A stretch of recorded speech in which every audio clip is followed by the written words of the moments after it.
지난주까지 우리가 치유에 대한 그 메시지를 좀 같이 나눴습니다. 근데 오늘부터는 우리 삶의 부흥, 우리 신앙의 부흥에 대한 주제들을 좀 함께 나누려고 합니다. 우리 신앙의 부흥이 다시 일어날 것을 꿈꾸면서 큰 주제로 우리가 부흥에 대해서 나누려고 하는데, 부흥이라는 것은 무엇이냐면 쇠락한 것을 다시 일으키는 것을 이야기하는 것입니다. 이미 저물어 버렸고 이제 기능이 상실되다시피 했던 그런 영적 상태가 다시 새롭게 붐을 일으키고 영적인 각성으로, 뜨거움으로 돌아가는 것, 그래서 부흥이라고 하죠. 여러분, 메마른 뼈들이 살아날 수 있겠습니까? 메마른 뼈들, 교회, 우리의 영혼의 상태를 보면 암담하지만 하나님을 바라볼 때 여전히 소망이 있음을 믿습니다. 그러나 오늘 제가 이 교회 차원에서 우리 캠퍼스 성막교회 부르심에 대한 그 확인을 좀 다시 해야 될 때가 왔다라는 말씀을 좀 드리고, 여러분들과 함께 기도에 그 동참을 좀 촉구하는 좀 말씀을 드리려고 합니다.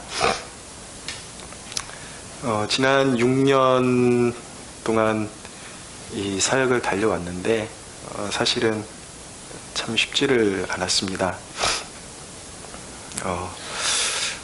조금 사람들이 모일만 하면 다시 원점으로 돌아가고 이것이 사역자에게 결코 쉬운 일이 아니었습니다. 근데 그간에는 하나님이 사역을 할 수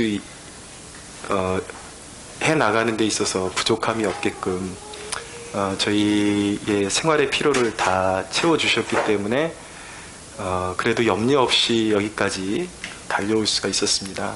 근데 그냥 여과 없이 말씀드리면 최근에 우리 교회의 상황이 그렇게 좋지를 않습니다.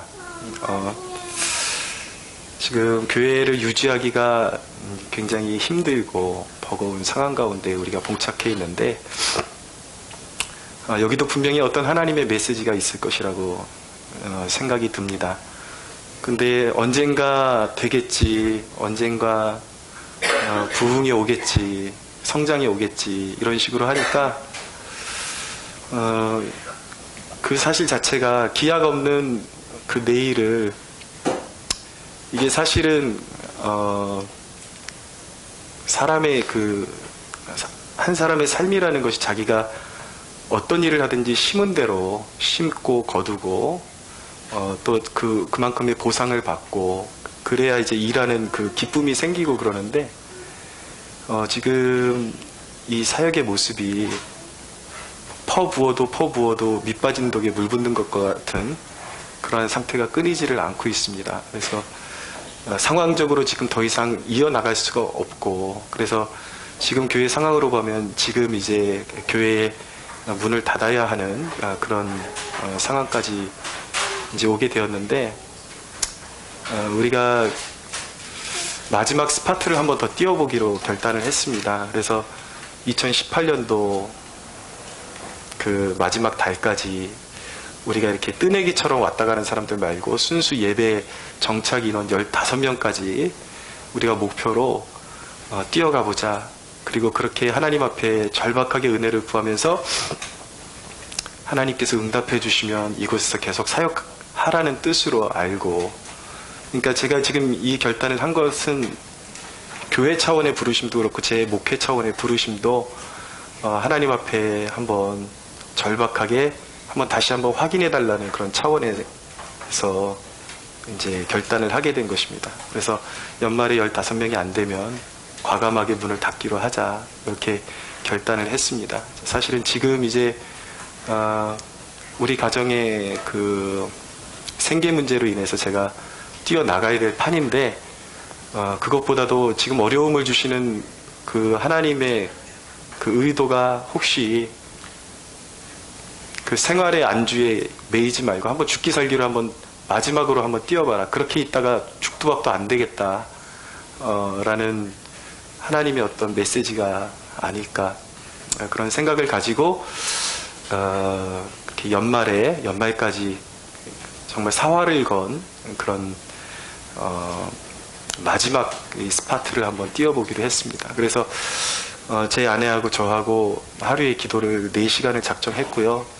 우리 이마원 성도님 저기 앉아 계시는데, 이마원 성도님이 흔쾌히, 교회 사정을 얘기하니까, 저는 1시간이라도 해주시겠습니까? 이렇게 부탁드리려고 했는데, 그냥 1초도 생각 안 하시더라고요. 해야죠. 제가 4시간 작정하겠습니다. 그래서 기도를 4시간을 작정을 해주셨어요. 그래서 주중에 같이 이제 전도를 나가는데, 아무래도 이제 마지막이라고 생각을 하니까, 이제 기회가 없다라고 생각을 하니까, 전도하는 모습도 더 절박해지고, 뭔가 다른 모습이 지금 일어나고 있습니다.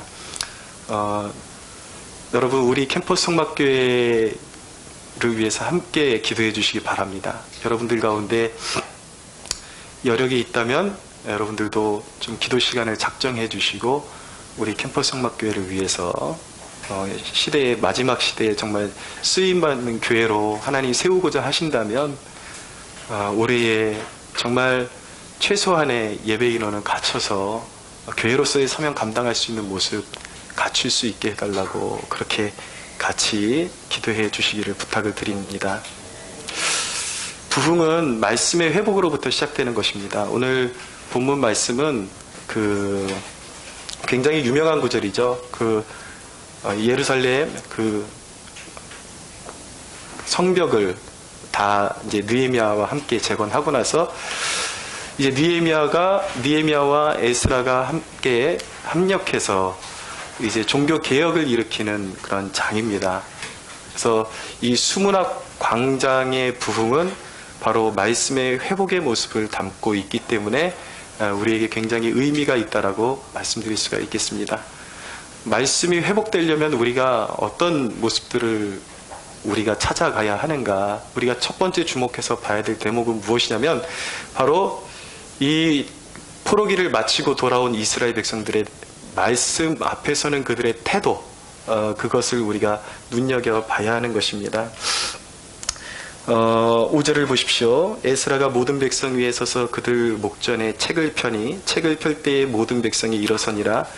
에스라가 위대하신 하나님 여호와를 송축하매 모든 백성이 손을 들고 아멘 아멘 하고 응답하고 몸을 굽혀 얼굴을 땅에 대고 여호와께 경배하니라 라고 말씀합니다. 에스라가 나무강단에 서서 하나님의 여호와의 율법책을 펴들었습니다. 그랬더니 이 이스라엘 공동체가 어린아이로부터 어른하기까지 연령대에 관계없이 모든 백성이 그 책을 펴들 때에 일어섰다라고 말씀하고 있어요. 그리고 에스라가 하나님 여호와를 송축하니까 그 자리에서 모두 아멘 아멘 하고 응답했다라고 말씀하고 있습니다. 그러니까 하나님과 하나님의 말씀에 대한 경외심을 이렇게 표현한 것이라고 말씀드릴 수가 있겠습니다. 여러분, 왜 신앙생활하는데 삶의 변화가 일어나지 않는지 아십니까? 사람의 내면에 말씀이 없기 때문인 것입니다. 말씀이 없다라는 것은 무슨 의미냐면 하나님을 향한 경외감이 없다라는 뜻과 마찬가지인 것입니다. 분명히 하나님이 중심에 있고 하나님이 우선순위라면, 하나님을 향한 경외감이 있다면 그의 삶 가운데 분명히 하나님의 말씀이 작동할 것입니다. 그래서 삶의 변화를 반드시 일으켜내겠죠. 그러나 굉장히 신앙생활을 하는데도 불구하고 변화가 없는 것은 말씀의 문제이고 그것은 하나님을 경외하는 마음이 없기 때문이다 라는 것이죠. 그러니까 나에게 영향력이 없는 사람에 대한 약속은 소홀히 여겨질 때가 있습니다. 가끔 제가 누구에게 할 말이 있으니까 전화 좀 달라고 부탁을 했는데 전화가 안 오는 경우가 있어요. 까먹은 경우도 있겠지만 어떤 경우에는 저에 대해서 그렇게 이렇게 어떤 비중을 두지 않는 사람들은 제가 이렇게 뭘 부탁을 하면은 건성으로는 알았어 대답하지만 실천하지는 않습니다. 그만큼 비중이 없다는 얘기죠. 제가 그 사람에게. 왜 우리의 삶 가운데 변화가 일어나지 않는가? 하나님의 말씀이 역사하지를 않는가? 하나님 그것은 자신도 모르게 하나님이 내 삶의 중심이라고 하지만 사실은 중심이 아닌 거예요. 하나님이 내 삶에 비중이 없기 때문에 그 말씀이 내 삶 가운데 역사하지 못하고 있는 것이죠.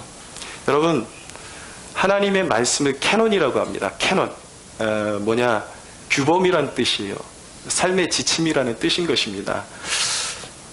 사람의 말도 잘 들으면 지혜를 주죠. 그러나 하나님의 말씀은 우리의 생사화복을 주장하는 말씀인 것입니다. 절대적인 거예요. 그래서 하나님의 말씀이 우리의 심령에 들어오고 박히면 거기서 생명의 역사가 반드시 일어나게 되어 있는 것입니다. 우리의 행동을 유발시키는 그 무엇인가? 바로 사람은 음성이 들려오는 대로 그 언어대로 자기가 듣는 언어대로 움직이고 판단하고 실천하게 되어 있습니다. 왜 우리가 하나님의 말씀대로 실천이 없는가? 삶이 순종이 일어나지를 않는가? 왜냐하면 그것도 들음의 문제예요. 무엇을 듣는가? 사람은 분명히 어떤 음성을 듣고 있습니다. 어떤 언어를 듣고 있어요. 그런데 하나님의 말씀을 사람이 마음에 새기지 않으면 사람은 어떤 음성을 듣고 활동을 하게 돼 있냐면, 행동 지침을 내리게 돼 있냐면 자기 육에 속한 언어, 이 내 내면에서 계속 언어가 나옵니다. 음성이 들립니다. 그렇죠? 우리 음성이 끊임없이 어떤 말이 나의 뇌리 속에 계속 명령을 내리고 들려옵니다. 어떤 사물을 판단할 때에. 그리고 마귀의 음성도 들려오는 것입니다. 근데 이 육과 마귀의 음성을 듣게 되면은 인생이 파괴되는 쪽으로 갈 수밖에 없는 것입니다. 열매 없는 삶, 파괴적인 삶, 계속 죄를 추구하는 삶, 이런 삶이 될 수밖에 없는 것이죠. 그래서 로마서 8장 7절에 보면 육신의 생각은 하나님과 원수가 되나니 이는 하나님의 법에 굴복하지 아니할 뿐 아니라 할 수도 없음이라. 육신에 있는 자들은 하나님을 기쁘시게 할 수 없느니라. 항상 육신의 생각과 마귀의 그 존재는 연대관계를 이루게 되어 있습니다. 그래서 인간의 생각에서 인간적인 생각을 떠올리면 항상 누가 그것을 낚아채서 죄의 역사를 일으키냐면 마귀라는 존재가 인간 육신적인 언어를, 육신적인 생각을 떠올리면 그 생각을 마귀가 붙잡아서 죄를 짓게끔 이끌어 가는 것이죠. 그럼 인간이 자유해지려면, 영적으로 진정으로 자유해지려면 어떻게 해야 되는가? 방법은 한 가지예요. 마귀의 음성을 거절하고 자기의 음성을 거절해야 되는데, 그럴 수 있는 방법은 딱 한 가지밖에 없는 것입니다. 무엇이냐면 하나님의 말씀을 경외함으로 받아서 내 심령에 새기는 것입니다. 할렐루야. 그럴 때 우리의 영혼이 자유해지는 것입니다. 결코 여러분, 아무리 인간이 마음을 깨끗게 먹고 한다고 해서 그냥 비워둔 상태에는 계속 귀신만 들락날락 할 뿐이에요. 육신의 생각, 어둠의 생각에 붙잡히고 계속 번민과 어두움, 그리고 고민만이 계속 사로잡히게 되는 것이죠. 그래서 여러분, 하나님의 말씀은 항상 그 쉐마의 말씀처럼 길을 가든지 자리에 앉든지 집에 있을 때든지 어떤 일을 하든지 하나님은 말씀을 떠올릴 때에 그냥 어떤 특정 장소에서만 떠올리는 것이 아니라 너희의 모든 삶의 순간순간에 하나님을 경외하고 하나님의 말씀이 너희의 주인 되라고 우리에게 도전하고 계신 것입니다. 사랑하는 여러분, 하나님의 말씀, 하나님을 경외하는 그 마음, 하나님의 말씀을 경외하는 마음이 저와 여러분들 가운데 회복되어지기를 축원합니다. 두 번째 대목을 보면 8, 9절을 보십시오. 같이 한번 읽어볼까요? 시작. 하나님의 율법책을 낭독하고 그 뜻을 해석하여 백성에게 그 낭독하는 것을 다 깨닫게 하니 백성이 율법의 말씀을 듣고 다 오는지라. 총독 느헤미야와 제사장 겸 학사 에스라와 백성을 가르치는 레위 사람들이 모든 백성에게 이르기를 오늘은 너희 하나님 여호와의 성일이니 슬퍼하지 말며 울지 말라 하고. 자, 7절도 한번 다시 읽어볼까요? 7절 같이 시작. 예수아와 바니와 세레바와 야민과 압굽과 사부대와 호디아와 마아세아와 그리다와 아사랴와 요사박과 하난과 블라야와 레위 사람들은 백성이 제자리에 서 있는 동안 그들에게 율법책을 깨닫게 하였는데. 아멘. 자, 이제 수문학 광장에서 이 부흥의 역사가 시작되는데 그 중심에 누가 있냐면 에스라가 있습니다. 학사 에스라. 근데 에스라가 중심에 있지만 이 부흥을 가능하게 했던 동역자들이 있었습니다. 그들이 누구냐면 바로 레위인들이었습니다.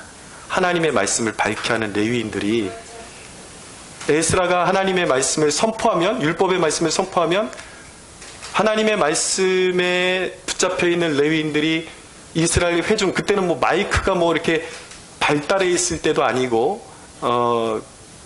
열악한 상황이 있었기 때문에 회중의 중간중간에 서가지고 에스라의 그 선포되는 율법의 말씀을 이제 해석해주고 해설해주는 역할을 했던 것입니다. 그리고 특별히 바벨론 포로기를 보내고 돌아온 백성들이기 때문에 이들의 언어가 원래 그 히브리 민족의 언어에서 아람 언어로 바뀌었어요. 그래가지고 통역 아닌 통역이 불가피하게 필요한 그러한 이제 면이 있었던 것입니다. 그래서 같이 포로기를 지내고 돌아왔던 레위인들이 그래서 아람어로 더 명확하게 알아들을 수 있게끔 이렇게 해설을 해주는 역할을 했던 것이죠.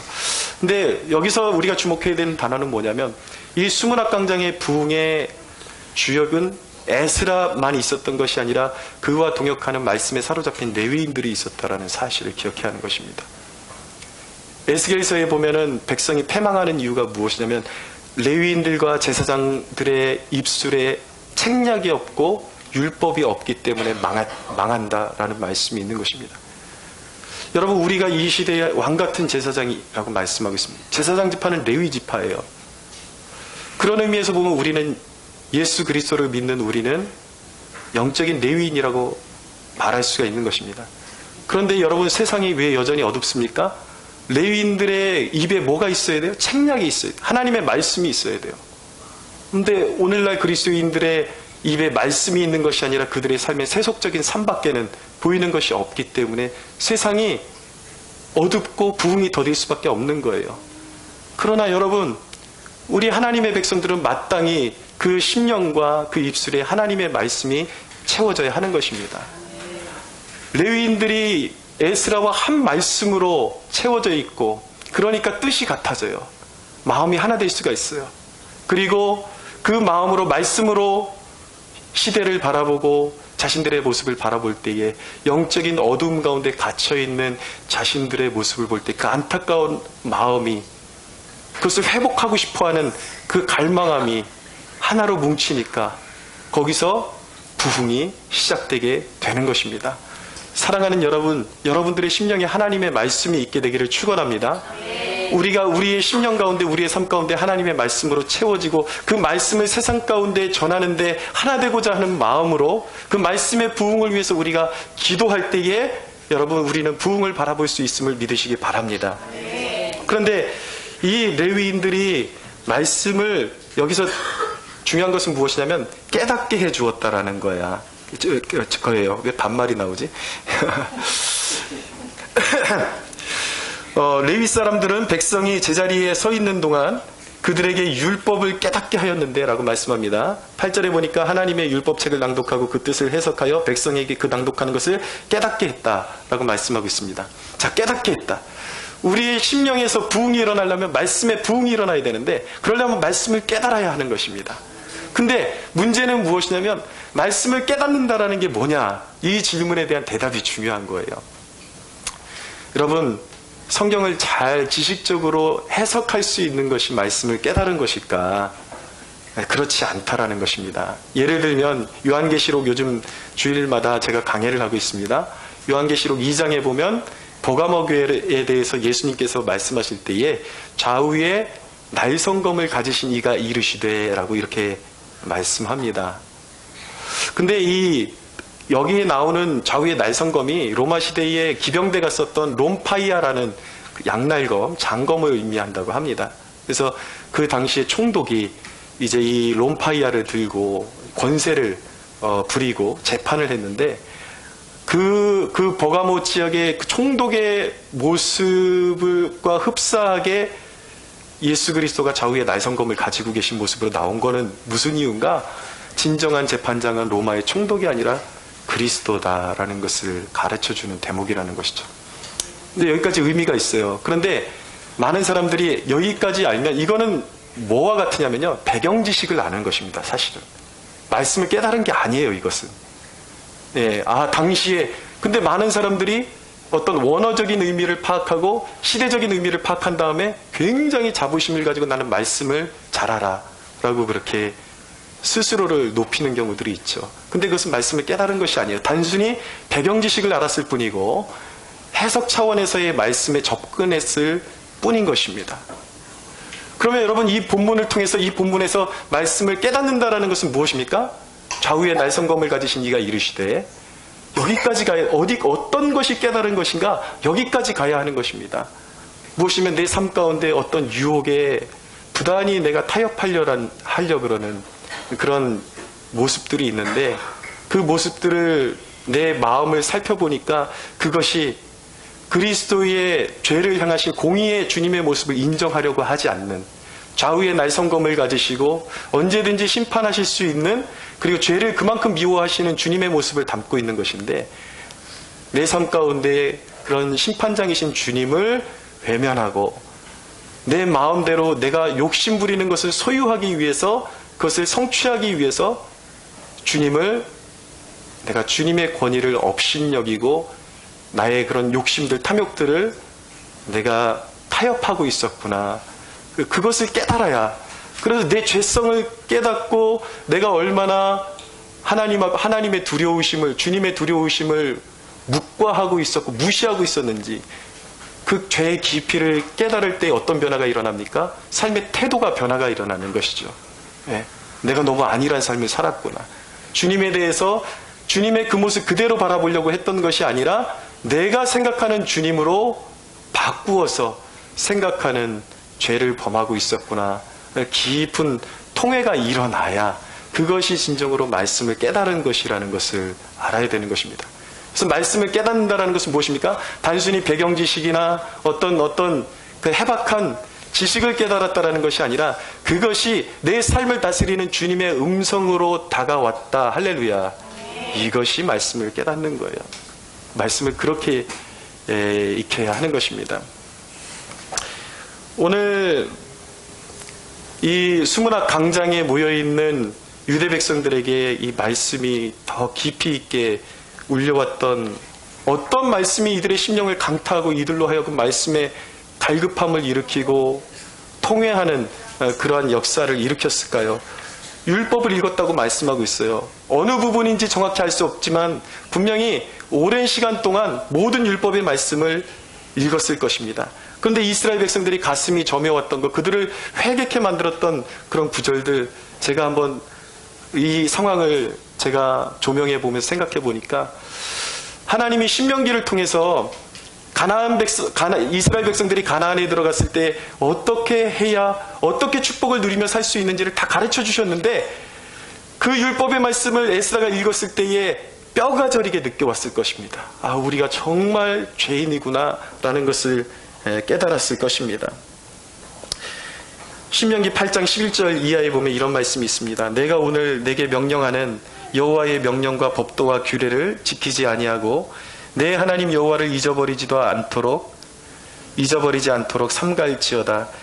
네가 먹어서 배부르고 아름다운 집을 짓고 거주하게 되며 또 너의 소와 양이 번성하여 내 은금이 증식되며 내 소유가 다 풍부하게 될 때에 내 마음이 교만하여 내 하나님 여호와를 잊어버릴까 염려하노라.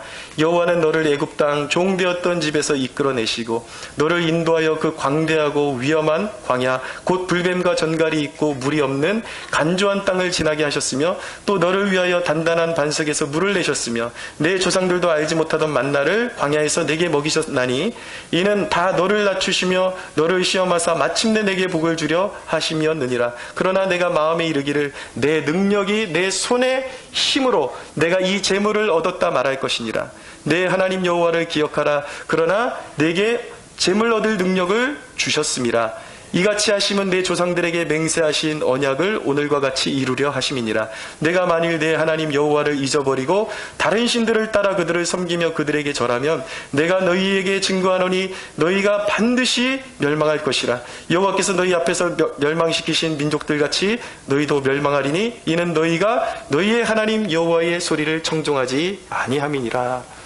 여러분, 모세가 이미 가나안 땅에 들어가기 전에 주의를 시키기 위해서 선포했던 이 율법의 말씀이 에스라의 입을 통해서 다시 선포될 때에 돌아온 이스라엘 백성들의 마음이 어땠을까요?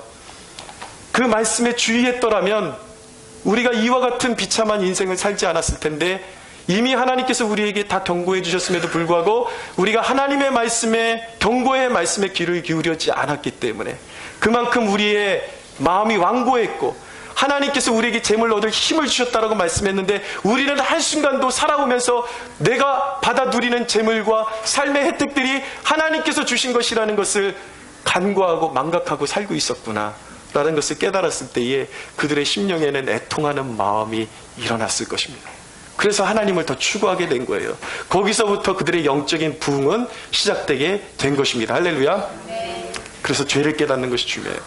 여러분, 말씀을 깨닫는데 꼭 필요한 것이 있습니다. 그것이 무엇이냐면 첫째는 고난이라는 거예요. 고난. 이스라엘 백성들이 하나님의 말씀에 귀를 기울이고 이 말씀이 깨달아졌던 이유가 무엇입니까? 그들에게 고난이 있었기 때문이라는 것입니다. 여러분, 생각해 보십시오.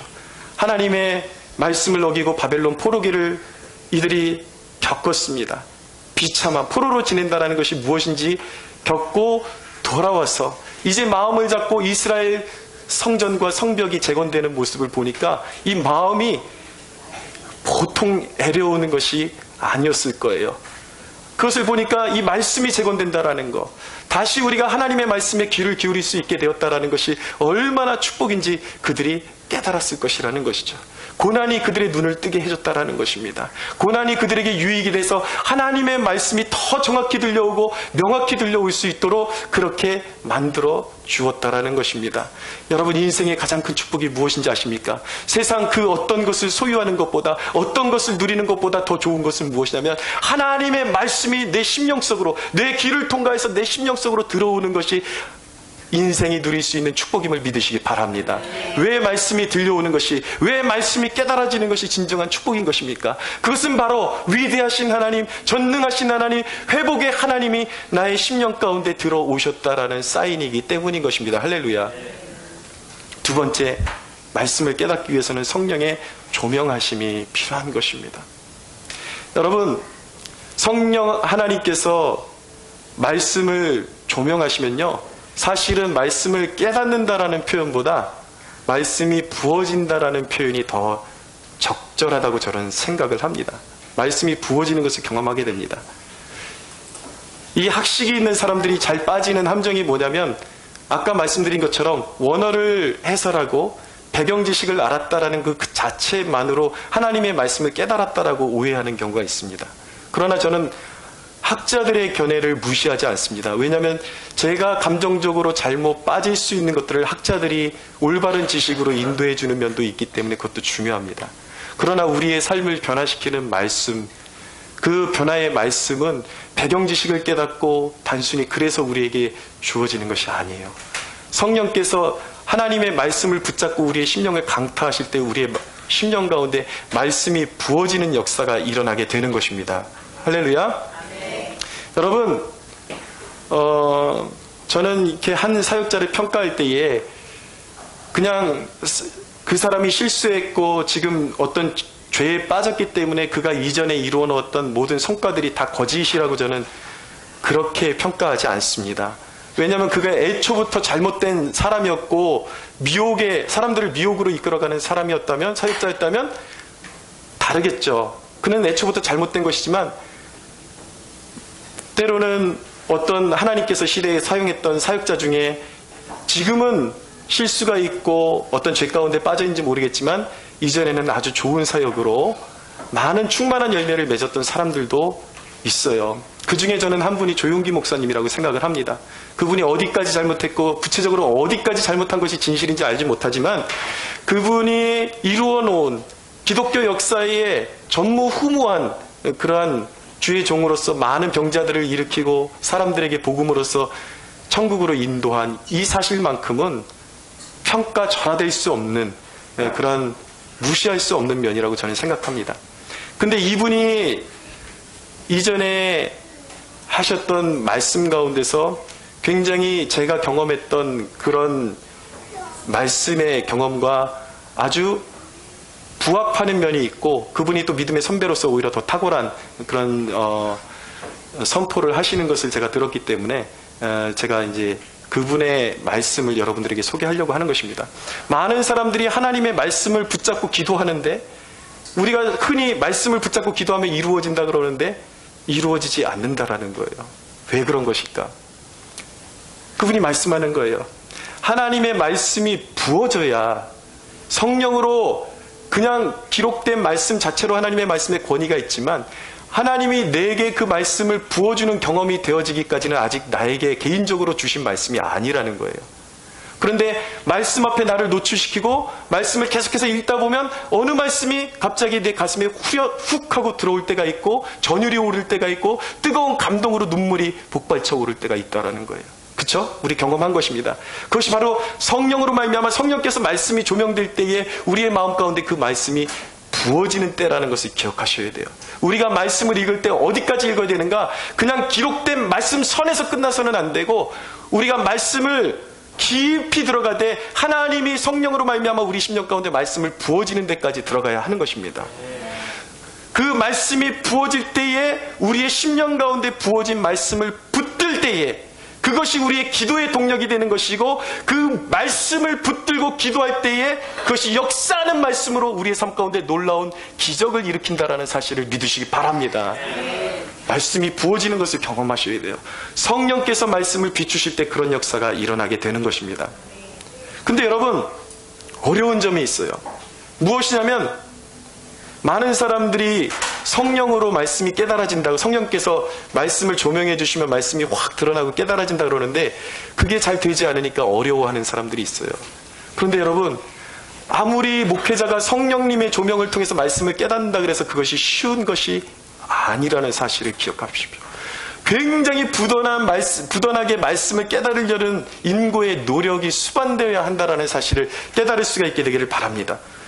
여러분 그것이 저만의 고민이 아니고 여러분들만의 고민이 아니고 바로 다윗의 고민이었다라는 것을 알게 되면 축복의 문이 열리는 역사가 있게 될 것입니다.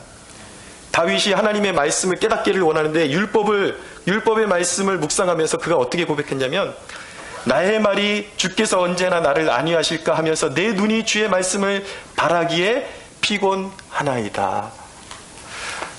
다윗조차도 하나님의 말씀이 그냥 임하는 것을 거저받은 것이 아니라는 것이죠. 하나님이 말씀하실 때까지 끝까지 인내하면서 말씀 앞에 서서 인고의 시간을 보냈기 때문에 말씀이 임하는 것을 그가 누릴 수가 있었다라는 것입니다. 여러분 말씀을 깨닫고 말씀이 부어지기 위해서 우리에게 필요한 것이 무엇입니까? 인고의 시간을 보내고 찬찬히 그 말씀 앞에서 시간을 보내는 노력이 필요한 것입니다.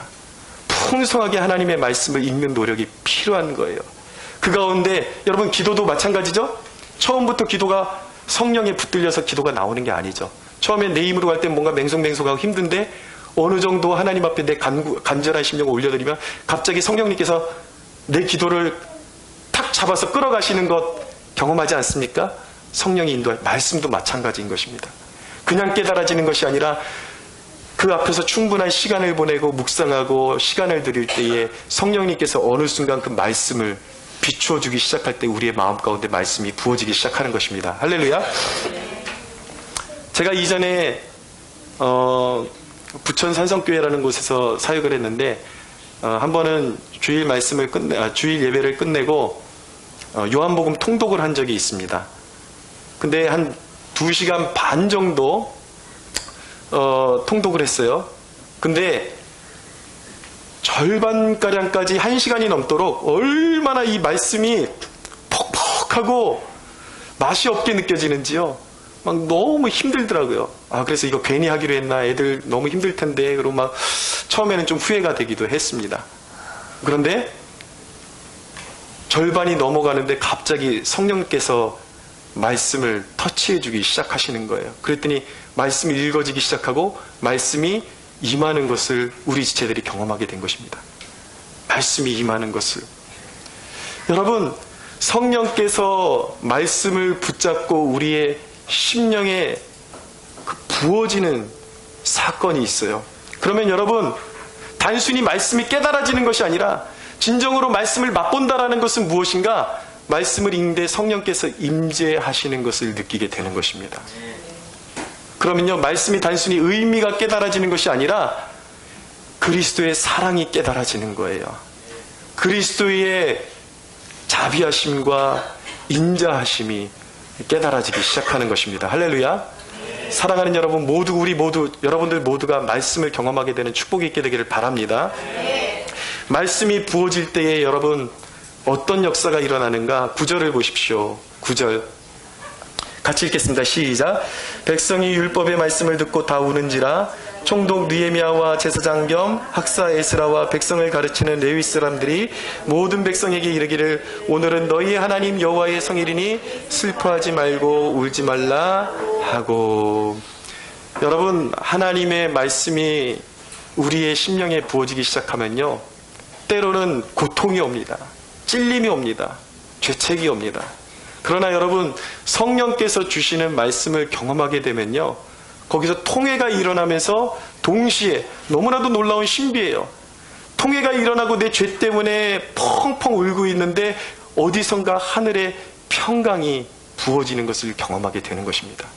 말씀을 제대로 읽게 되면 어떤 사건이 벌어지는가? 단순히 죄악을 깨닫고 죄책감을 느낀 상태에서 말씀을 마무리하는 것은 말씀을 깨달은 것도 아니고 읽은 것도 아니에요. 말씀을 깨닫게 되고 말씀이 부어지는 것을 경험하게 되면 통회가 있지만 그옷 가운데 그 말씀을 통해서 죄를 회개하는 백성들에게 부어주시는 하나님의 소망이 임한다라는 사실을 기억하셔야 돼요.